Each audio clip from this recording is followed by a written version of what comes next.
श्री राधे गोविंद भगवान के चरणों का वंदन करते हुए कथा के पांडाल में उपस्थित समस्त कृष्ण भक्तों का, समस्त भगवत भक्तों का एक बार पुनः व्यासपीठ से बहुत बहुत स्वागत, बहुत बहुत अभिनंदन।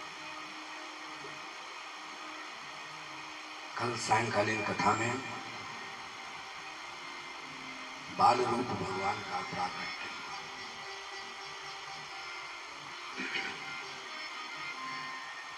अभी तक जो कथा चल रही थी वो मथुरा की कथा, अब आज से जो कथा चलेगी वो गोकुल की कथा चलेगी। फिर वृंदावन, फिर मथुरा और फिर द्वारिका, ये क्रमवार। आइए गोकुल की कुछ चर्चा करें, फिर प्रसंग की ओर चलते हैं।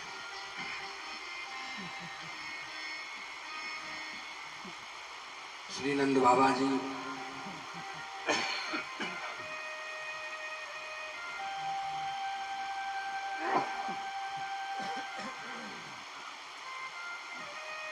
श्री नंद बाबा जी की दो बहनें,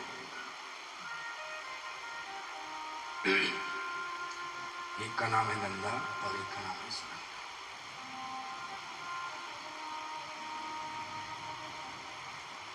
जब से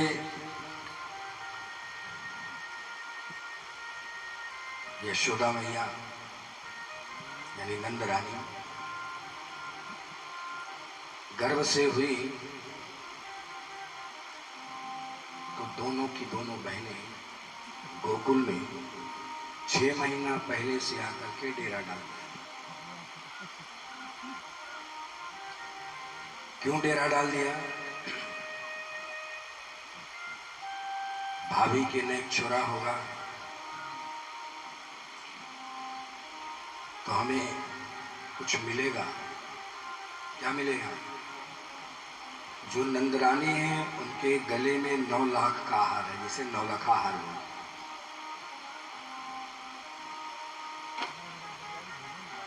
उसी 9 लाखा हार को पाने के लिए 6 महीना पहले से गोकुल में डेरा डाल दिया।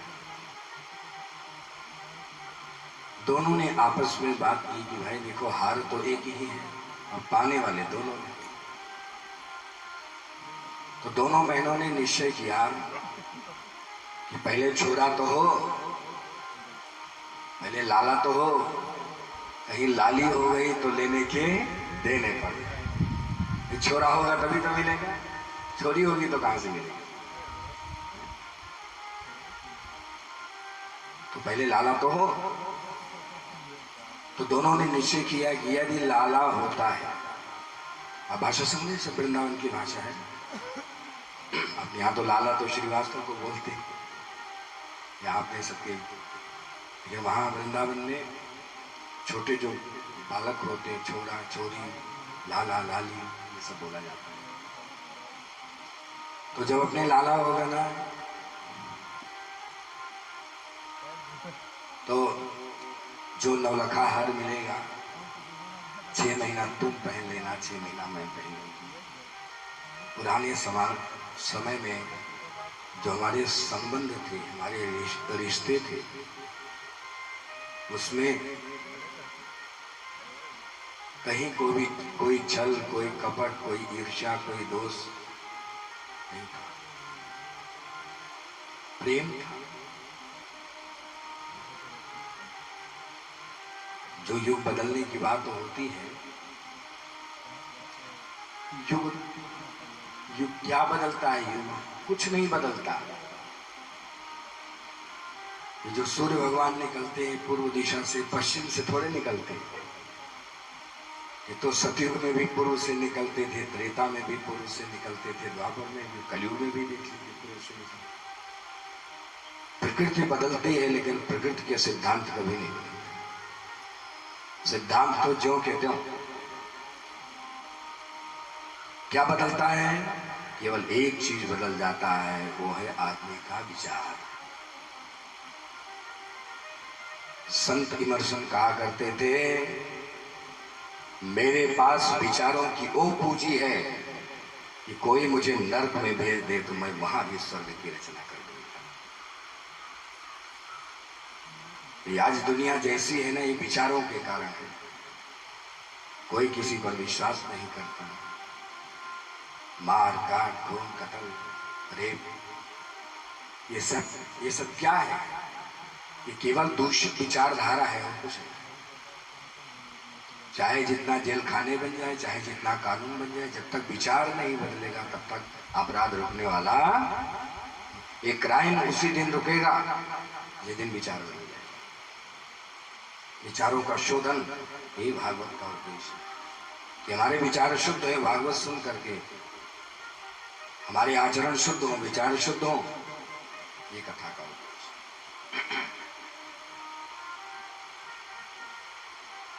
तो दोनों ने तय कर लिया और इस तरीके से आकर के गोकुल में डेरा डाल दिया। अब प्रतिदिन जा करके रात्रि में नंद रानी के बिस्तर को हटा करके देखती हैं कहीं कहीं प्रसव पीड़ा उड़ा तो नहीं हो रही। अभी तक तो ऐसा कुछ दिखाई नहीं पड़ा। और नंद बाबा क्या करते थे? नंद बाबा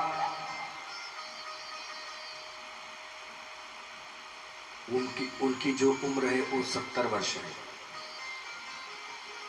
अभी लाला का मुंह देखने का सौभाग्य नहीं मिला। और नंदरानी की उम्र कितनी है? 75। 5 साल ज्यादा। पुराने समय में ऐसे ही विवाह हुआ करते थे। जो वर होता था उससे कन्या की उम्र ज्यादा होती थी। आज भी तमाम लोगों की, पुराने जमाने के जो लोग हैं उनमें ऐसी ही शादियां होती हैं। अब तो ऐसा नहीं होता। अब तो जो लड़का है उससे लड़की छोटी होनी चाहिए, 5-6 साल, 5 साल, 4 साल, 5 साल छोटी होनी चाहिए। लेकिन पुराने समय में ऐसी शादियां होती थी कि लड़का से लड़की की उम्र ज्यादा होनी चाहिए। क्यों? क्योंकि लोगों की मान्यता की थी यदि वर से कन्या की उम्र ज्यादा होगी तो वो बड़े भाग लेकर के आएगी, बड़ी बहू के बड़े भाग। तो जो नंद जी हैं उनसे नंद रानी की उम्र 5 वर्ष ज्यादा। और हमारे गोविंद जिनका कल प्राकट्य हुआ, हमारे गोविंद भी राधा रानी से 11.5 महीना बड़े हैं। ये भी बड़े हैं। बोले राधे गोविंद भगवान की। तो बेचारे इतनी उम्र हो गई, संतान नहीं हुई, तो गौशाला में बैठ करके जप करते थे। पहले तो जप करते थे ओम नमो भगवते वासुदेवाय, ओम नमो भगवते वासुदेवाय। लेकिन जब उम्र ज्यादा ढलने लगी तो जपने लगे 70 के होई गो वहीं तो भयो ना, 70 के होई गो वहीं तो भयो ना, 70 के होई गो वहीं तो। मंत्र बदल गए। पहले ओम नमो भगवते वासुदेवाय जपते थे और जब 70 क्रॉस करने लगे तब जपने लगे 70 के होई गो वहीं तो भयो ना। लेकिन भगवान ने सुन ली उनकी। और एक दिन नंद रानी, कल मैंने कथा में आपको बताया था किस तरीके से वासुदेव जी गोविंद को मथुरा से लेकर के आए और नंद रानी के प्रासाद में लेटा करके वहां से कन्या लेकर के चले गए। किसी को कानों कान खबर नहीं हुई इस घटना की। और जैसे आज नंदा सुनंदा दोनों जाकर के पहुंची, देखा तो छोटा सा नेक सा छोरा ओ किल्लोल कर रहा है। भगवान पैर फेंक करके खेल रहे थे। जैसे दोनों ने देखा, भागी भागी गौशाला में जाकर के पहुंची। कहा भैया प्रसन्न हो जाइए और शादी का वो जोड़ा निकाल लीजिए जिस जोड़े में आप विवाह मंडप में बैठे थे। वो पहनने का वक्त फिर से आ गया। नंद बाबा ने कहा अरे ऐसा क्या समाचार है? कहा आज आपके घर में लाला भयो। जैसे सुना नंद बाबा इतने प्रसन्न हो गए। नंदस्वात्मज उत्पन्ने जाता हलादो मना मना। नंदस्वात्मज उत्पन्ने जाता हलादो मना मना। आहुई विप्रण वेद ज्ञान, आहुई आस्थानः शुचिर्वन्दिता नन्दस्त्वात्मज उत्पन्ने जाताह्लादो महामना नन्दस्त्वात्मज उत्पन्ने जाताह्लादो महामना आहुई विप्रण वेद ज्ञान आहुई विप्रण वेद ज्ञान आस्थानः शुचिर्वन्दिता नन्दस्त्वात्मज उत्पन्ने जाताह्लादो महामना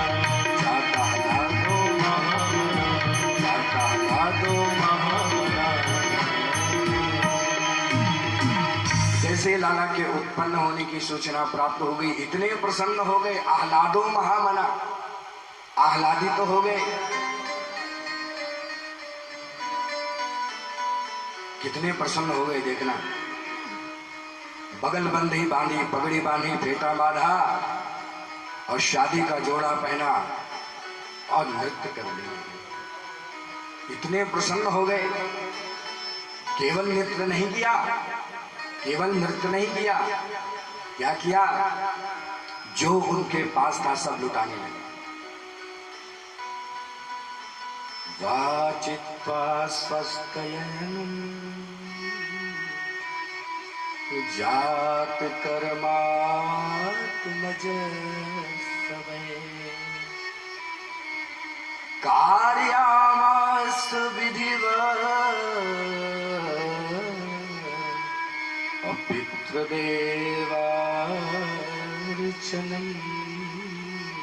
तथा धेनूनां न्यूते तादाद विप्रेभ्यः समलं कृते अखिलाद्रीन् सप्तरत्नौघ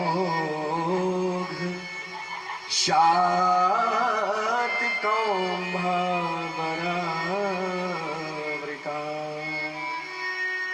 तिलाद्रीन् सप्तरत्नौघ और शातकौम्भवरावृका। देखो, ब्राह्मणों को बुलाया,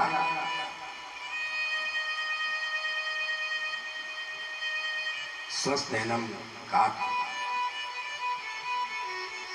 वाचित्वा स्वस्थेनम काट मर्याद मजस्वय। ब्राह्मणों को बुलाया, समस्त ब्राह्मणों ने स्वस्थ वाचन का पाठ किया। बालक के मंगल में जीवन के लिए, उसके दीर्घायुष के लिए, उसके स्वस्थ जीवन के लिए, उसके सुखी जीवन के लिए भगवान से प्रार्थना, मंगल श्लोक का पाठ किया।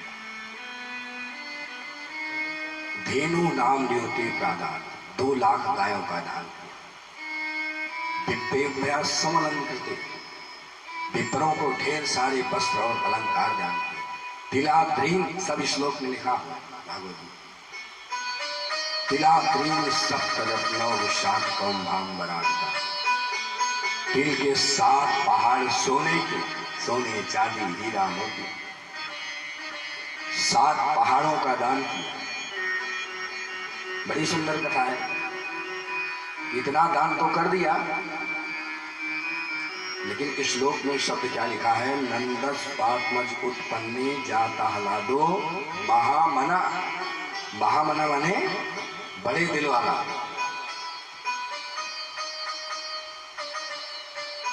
मक्खी जैसा दिल नहीं, मच्छर जैसा दिल नहीं, बड़े दिल वाला।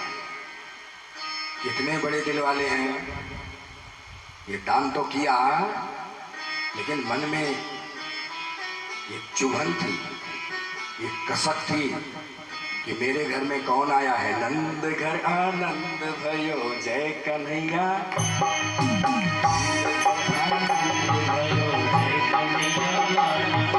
हाथी दियो घोड़ा दियो, हाथी दियो घोड़ा दियो, और दिनो पाल की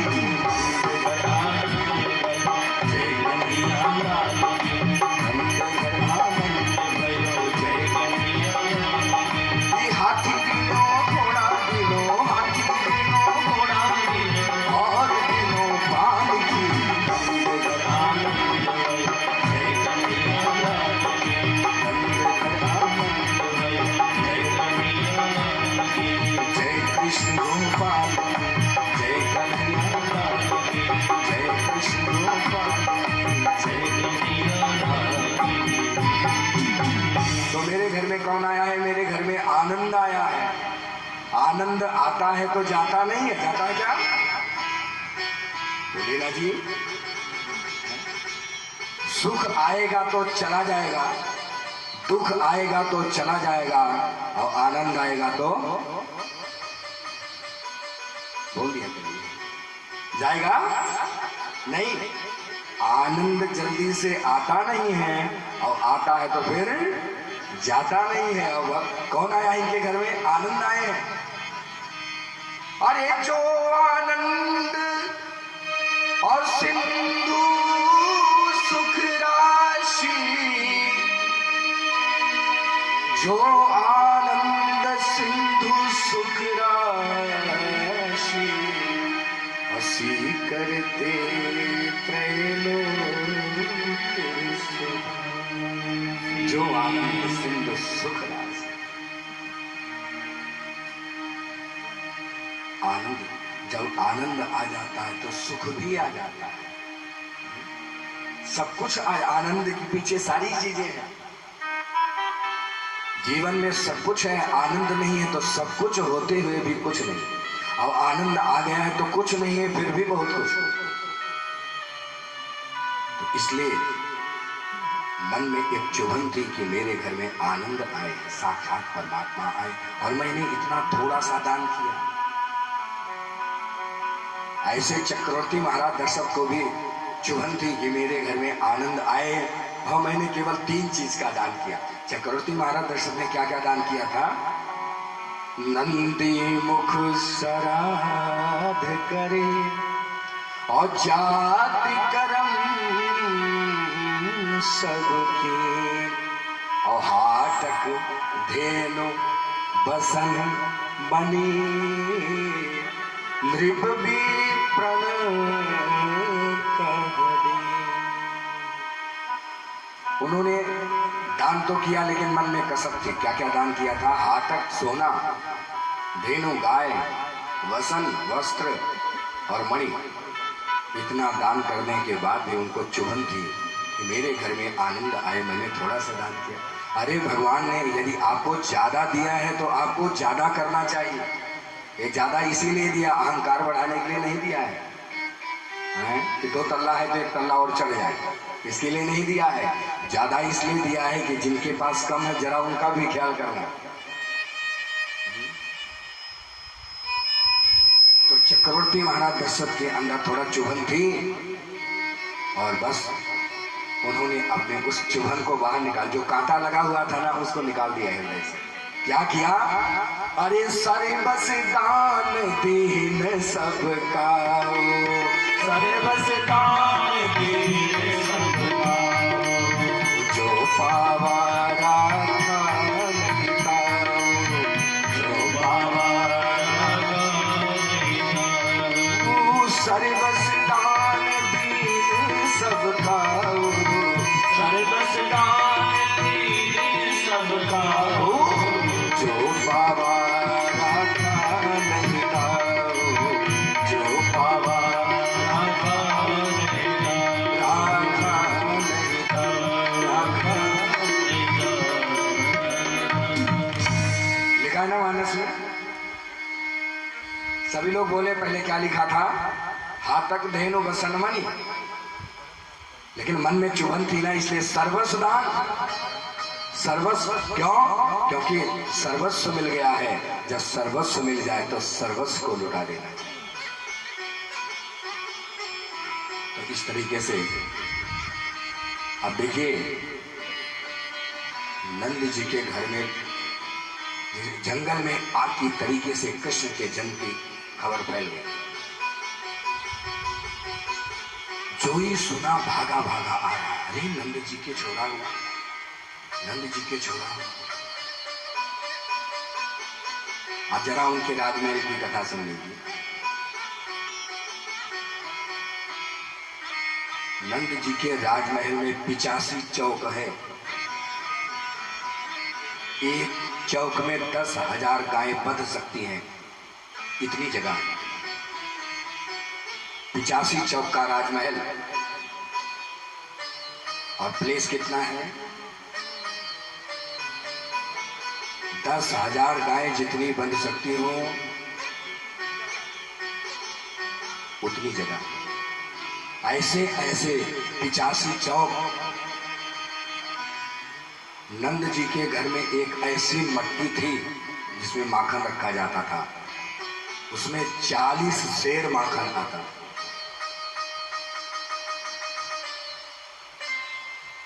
और क्या था, 5,000 नौकर काम करते थे घर में। लेकिन जब से लाला का जन्म हुआ ना, अपने बालक को किसी नौकर और नौकरानी को छूने नहीं देती थी नंदरानी।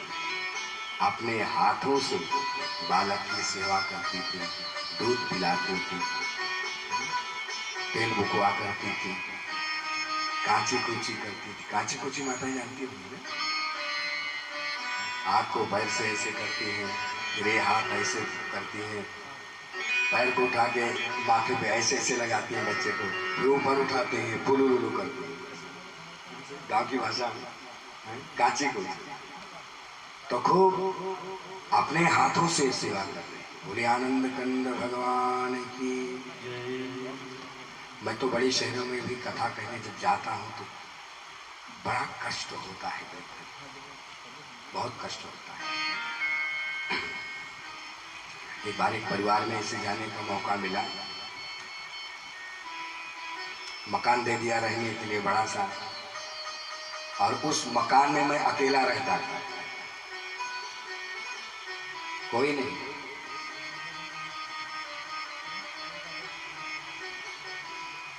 पति पत्नी दोनों सर्विस करते थे। एक बच्चा था, उसको नौकरानी के हवाले कर दिया था। वो सवेरे सवेरे उठती, मैम साहब उसको समझा करके जाती थी कि देखो इसको समय से दूध पिला देना, देखो ऐसा डायपर चेंज कर देना, ये कर देना, वो कर देना। मैं आप सभी भाई बहनों से पूछना चाहता हूं, यदि बालक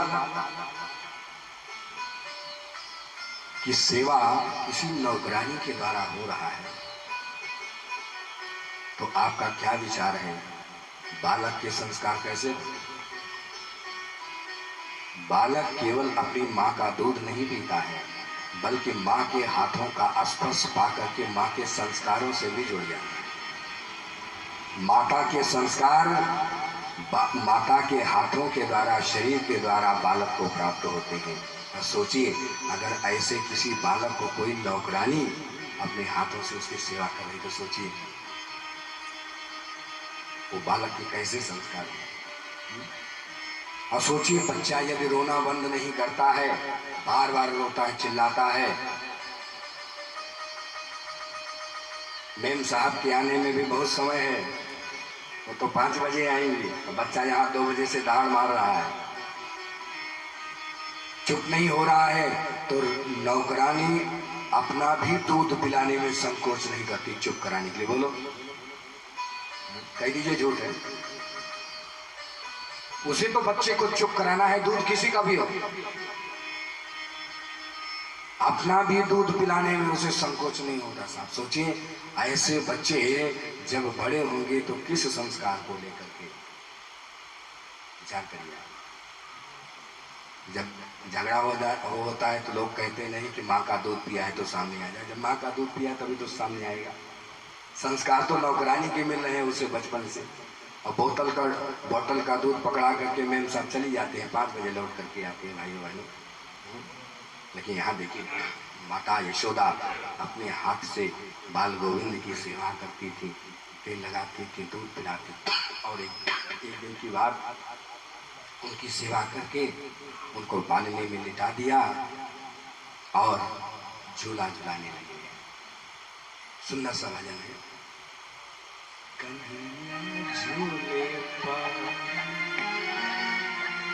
कन्हैया पालने में झूले, कन्हैया झूले पाल नानक धीरे छोटा दीजो, कन्हैया झूले पाल नानक धीरे छोटा दीजो,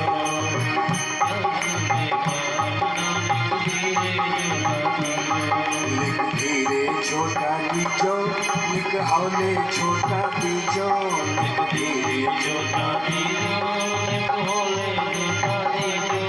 कन्हैया चूल्हे पाल मन धीरे छोटा दीजो कन्हैया चूल्हे पाल मन धीरे जय हो।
देखो जब पालने में गोविंद को झुला रहे हैं, बाल गोविंद को, तो पुराने समय में एक माताएं क्या करती थी, लोरी गाती थी। आप लोगों को पता होगा, आपने किस्से कहानियों में भी सुना होगा कि जब राजकुमारियां अपने राजकुमारों को, छोटे बालकों को जब झुलाती थी तो लोरी सुनाती थी।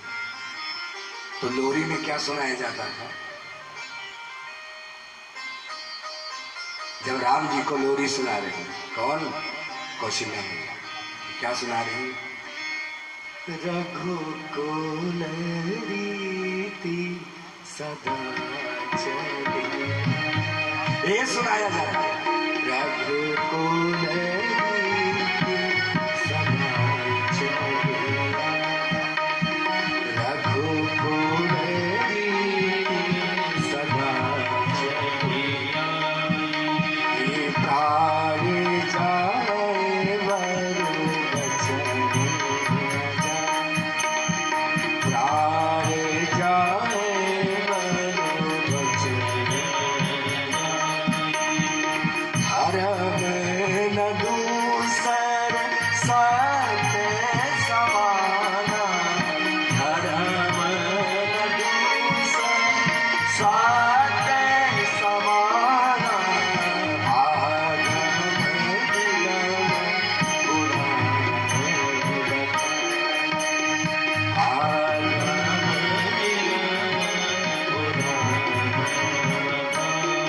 साहब ऐसी लोरियां सुनाई जाती थी।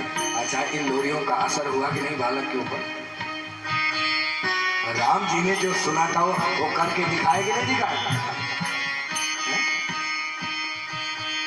अपने माता पिता की प्रसन्नता के लिए कहा भगवान राजगद्दी पर बैठने के लिए जा रहे थे, वही प्रसन्नता जो राजगद्दी पर बैठने की खुशी उनके हृदय में और चेहरे से झलक रही थी, वनवास का समाचार सुनते ही वो प्रसन्नता में कोई कमी नहीं, क्योंकि जानते हैं मैं बन जाऊंगा, घर में रहूंगा तो शायद केवल अयोध्या वालों का कल्याण होगा, लेकिन वन में चला जाऊंगा तो केवट मिलेगा, शिवरी मिलेगी, जटायु मिलेगा, अहिल्या मिलेगी, कितनों का कल्याण हो जाएगा। इसलिए भगवान प्रसन्न हो गए।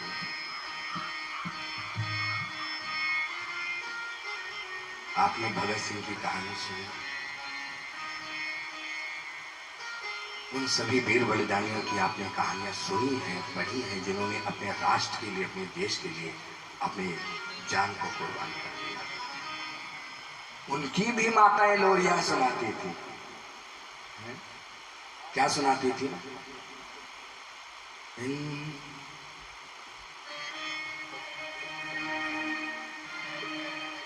इंसाफ की डगर पे बच्चों दिखाओ चल के, ये देश है तुम्हारा, नेता तुम्हीं हो। इंसाफ की डगर पे बच्चों दिखाओ चल के, ये देश है तुम्हारा, नेता तुम्हीं हो।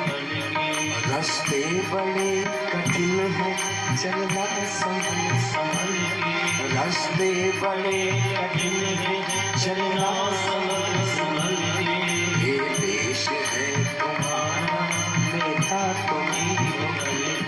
ये देश है तुम्हारा, नेता तुम्हीं हो। दुनिया के रंज सहना पर कुछ न मुंह से कहना, दुनिया के रंज सहना पर कुछ न मुंह से कहना, सच्चाइयों के बल पे आगे को बढ़ते रहना, सच्चाइयों के बल पे आगे को बढ़ते रहना। जीवन नया मिलेगा अंतिम चिता में जल के, जीवन नया मिलेगा अंतिम चिता में जल के, इंसाफ की डगर पे बच्चों दिखाओ चल के, ये देश है तुम्हारा, नेता तुम्हीं हो। ये देश है तुम्हारा, नेता तुम्हीं हो। ये देश है तुम्हारा, नेता तुम्हीं हो। और देखो, जिन जिन माताओं ने अपने बालकों को लोरियां सुनाई, अपनी जवानी को भूल गए। आजकल के 25 साल के जो बच्चे हैं, बस एक ही धुन में है क्या, कितनी बड़ी सर्विस मिल जाए, कितनी बड़ी नौकरी मिल जाए, आगे पीछे सब अधिकारी हमारे घूमते रहे, धिक्कार है जिंदगी को, कष्ट होता है। किसी की जवानी में, किसी के खून में वो उबाल नहीं आ पा रही है जो राष्ट्र के लिए सोचता हो। वो जवानी जिसकी कोई कहानी ही नहीं है अपने आगे पीछे। ऐसे तो अधिकारी आते रहते हैं, जाते हैं, दुनिया में कितने चले गए भी, कितने जाने वाले, कितने और भी आगे चले जाएंगे, नामो निशान मिट जाता है, कोई जानता नहीं है। जिसके जीवन में त्याग है, जिसके जीवन में संयम है, जिसके जीवन में सेवा है, उसी को दुनिया सलाम करती है, उसी को दुनिया नमन करती है, उसी के सामने लोग सर झुकाते हैं। इसलिए अपने बच्चों में एक प्रवृत्ति भी, आज तो दुर्भाग्य है भगत सिंह पैदा हो लेकिन पड़ोसी के घर में, हमारे घर में नहीं। राम प्रसाद बिस्मिल तो हो लेकिन हमारे घर में नहीं, पड़ोसी के घर में, हमारे घर में नहीं जरूरत है। आगे भाव तो ऐसी नंदरानी ने ऐसी सेवा की, गोविंद की 25,000 लोग जा रहे हैं गोविंद को देख देख करके और 50,000 आ रहे हैं। 40 सेर की जो मटकी है ना, माखन निकाल निकाल करके लुटाया जा रहा है। नंद घर आनंद भयो जय कन्हैया, खूब खुशियां मनाई जा रही हैं। इधर खुशियां देखिए, ये जो नंदोत्सव है ना, ये 6 महीने चला। ये जब नंदोत्सव चल ही रहा था, उसी के बीच में नंद बाबा चले गए कर देने कंस को। पुराने जमाने में नियम था कि बड़े राजा को छोटा राजा कर देता था। कर देने के लिए वहां चले गए और यहाँ पर एक बहुत बड़ी घटना हो गई गोकुल में। बोली आनंद कंद भगवान की, भक्तवत्सल भगवान की। क्या घटना हुई? मौसी जी आ गई। मौसी जी आ गई, पूतना मौसी। मौसी, अरे भाई मौसी नहीं है क्या? दूध पिलाई थी देवकी, दूध पिलाई यशोदा, वो भी तो दूध पिलाने जा रही है। माँ का काम कर रही है ना। माँ, मौसी, मासी, माँ जैसी। मौसी मानी माँ जैसी, वो भी तो दूध पिलाएगी। और अंतर इतना है, वो तो प्राणों का हरण करना चाहती है। बाकी दूध पिलाने का काम जो माँ करती है वही वो भी करने जा रही है। और बढ़िया सज बज करके, और शरीर तो काफी बड़ा था ना। जब कंस को सूचना मिली कि भैया नंदोत्सव चल रहा है गोकुल में, तो उसे संदेह हो गया कि अष्टम गर्भ नष्ट होने की बात आई थी, लेकिन वो अष्टम गर्भ जीवित है। हो न हो कहीं ऐसा तो नहीं नंद का छोरा ही मेरी मृत्यु का कारण बनने वाला है। इसलिए सारे राक्षसों की मीटिंग बुलाया, आपातकालीन मीटिंग, और कहा जाकर के पता करो इधर 6 महीने के अंदर अंदर कहीं छोटा सा बच्चा हो, उन सभी बच्चों को एक साथ मार दो। तो पूतना सारंगी बजाते हुए जो भी छोटा बच्चा मिलता उसको मार देती, जो भी छोटा बच्चा होता बिल्कुल मार देती। और ऐसे बच्चों को मारते मारते भगवान तो सोचने लगे तो बड़ा गड़बड़ है। कुछ दिन और इनका मौसी जी का इंतजार करेंगे तो गोकुल के बच्चे ही साफ हो जाएंगे। इसलिए सबसे पहले इनको ठिकाने लगाने की व्यवस्था बनानी पड़ेगी। भगवान की ऐसी प्रेरणा हुई कि पहले गोविंद के पास ही पहुंच गए, सीधे मौत के मुंह में। पालने में भगवान खेल रहे थे, नंदरानी सबकी सेवा में लगी हुई थी। आपको यहाँ किसको फुर्सत है? आप कौन है? कहाँ से आई हैं? किस गांव से आई हैं? कहाँ फुर्सत है इतनी भीड़ में? शादी विवाह घर में जब पड़ जाता है, आपने देखा होगा कोई किसी से पूछता है भैया आप मिठाई खा रहे हो किसके घर के हो, आप चाय पी रहे हो किसके घर के, आप पूछते हैं क्या करते? इतनी भीड़ में अरे खाओ भैया, जिसको निमंत्रण नहीं हो भी खाओ। तो इस तरीके से किसी ने पूतना से पूछा नहीं, लेकिन पूतना आई तो नंदरानी से कहा कि क्या मैं आपके बालक को देख सकती हूँ? हाँ हाँ हाँ देखिए, क्यों नहीं। घूंघट निकाली थी कहीं कोई पहचान ना जाए। थी तो राक्षसी ही, सुंदरी बन के आई थी और भगवान के करीब जाकर के पहुंची। और जैसे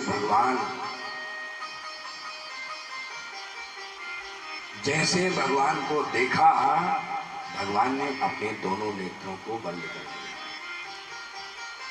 जैसे दृष्टि पड़ी पूतना की भगवान के ऊपर, भगवान ने अपनी दृष्टि बंद कर दी। इस पर संतों ने बड़े भाव दिए हैं कि भगवान ने क्यों दृष्टि बंद कर दी। कुछ संत कहते हैं कि भगवान के एक आंख में सूर्य है, एक आंख में चंद्र। दोनों देवता नहीं चाहते हैं कि ये माँ के स्वरूप में आई है, अपने स्तन में जहर लगाकर के इतना घृणित कृत्य करने जा रही है, वो भी माँ के स्वरूप में।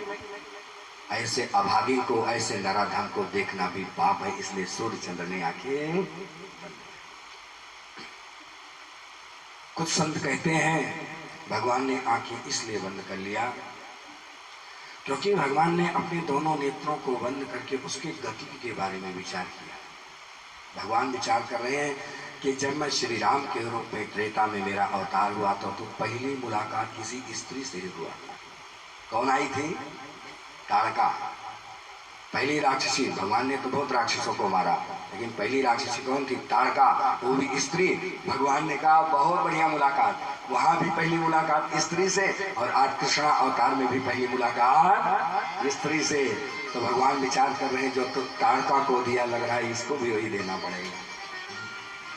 ये कई बाल प्राण हरि लीला, ये कई बाल प्राण हरि लीला, दीन जाने के ही निज पद दीना, दीन जाने के ही निज पद दीना, ये कई बाल प्राण हरि लीला, ये कई बाल प्राण। भगवान विचार करने लगे कि एक बाण मार करके मैंने उसे दुर्लभ गति दी थी, आज इसको किस रूप में दंड देना है उस पर तो विचार करना पड़ेगा, लेकिन दंड इसे गति क्या देनी है उस पर तो अभी विचार करना पड़ेगा। क्योंकि ताड़का के रूप में आई थी तो उसको वही अपनी परम गति मैंने दिया था, और यही दुर्लभ गति पाने की ये भी अधिकार। इसलिए भगवान ने नेत्रों को बंद कर लिया। तीसरा कारण, पूतना क्या है? पूतना अविद्या की प्रतीक। भगवान के सामने अविद्या टिक सकती है क्या? नहीं, अविद्या अपना काम नहीं कर सकती। इसलिए भगवान ने नेत्रों को बंद कर लिया कि पूतना जो करने आई है, यदि वो काम नहीं कर पाएगी तो इसका कल्याण कैसे होगा। इसलिए भगवान ने नेत्रों को बंद करके उसके उद्धार के लिए एक अवसर प्रदान किया।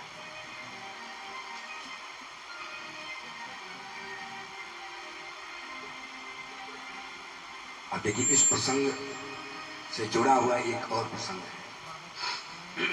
सुंदरकांड का। बोलिए आनंद कंद भगवान की जय। जब विभीषण का आगमन हुआ भगवान के पास, हनुमान और जामवंत के द्वारा, सुग्रीव के द्वारा पता चला कि रावण का भाई मिलने के लिए आया है। प्रभु कहीं ऐसा तो नहीं कोई भेद और लेने के लिए आया हुआ है। भगवान ने कितना सुंदर कहा, सुनो, कोई भी हो पापवंत कर सहज स्वभाव, अभजन मोर तेहि भाव न का। ये पापी व्यक्ति की विशेषता है कि मेरे भजन में, मेरे पूजन में, मेरी कथा में उसे बिल्कुल किसी तरह का कोई रुचि नहीं।